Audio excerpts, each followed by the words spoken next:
Welcome to the EAFIT Roundtable.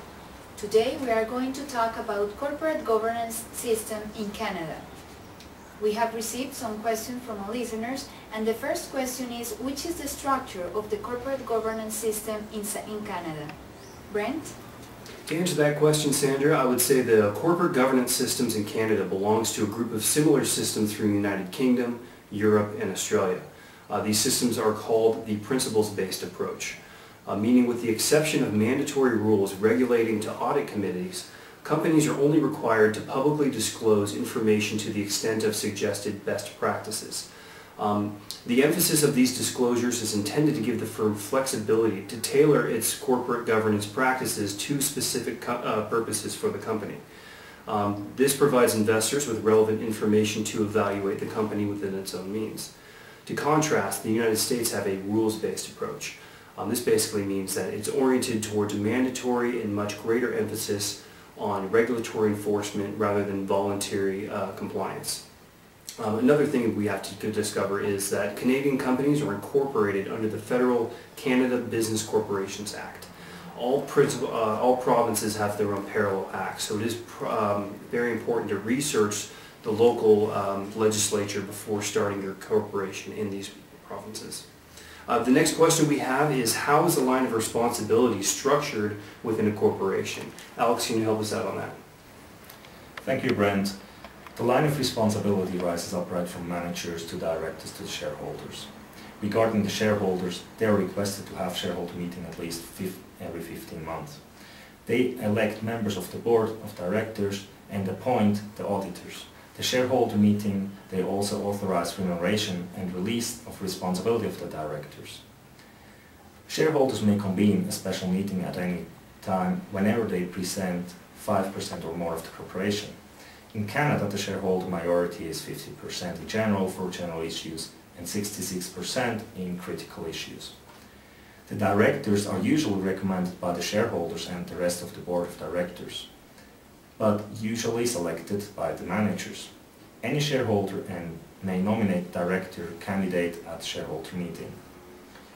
A director is normally elected for 1 year and has the right to ask for a list of all shareholders during his period of serving. The executive management is appointed by the board of directors.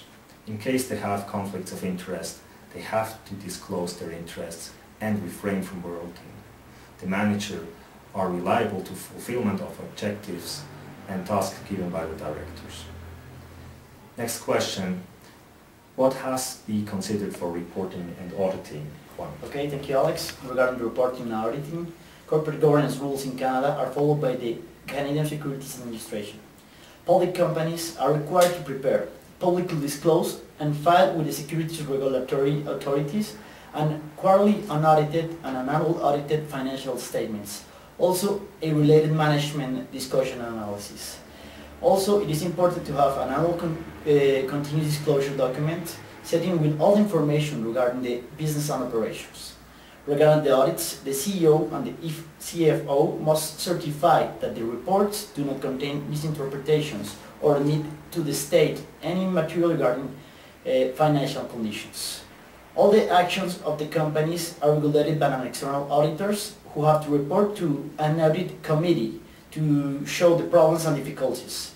All external auditors must be accounting firms certified by the Canadian Public Accountability Board, responsible for the accounting standards in Canada. Well, the final question is, what environmental regulations should be considered by a company operating in Canada? Sandra? Thank you, Juan. Before you start any project in Canada, you have to check the Environmental Enforcement Act and the Canadian Environmental Protection Act. In Canada, environmental groups attempt to influence corporate investment decisions through publicity campaigns, enhance regulatory enforcement, and trying to persuade companies to change their own internal government system in order to increase the attention paid to the stakeholders. A leader in this movement has been the International Institute for Sustainable Development, IISD, a foundation that has adopted the view that economic and sustainable environmental performance by corporations go hand by hand. IISD has supported the development of the ISO 14000, series of standards to assist an organization in the attainment of the environmental goals.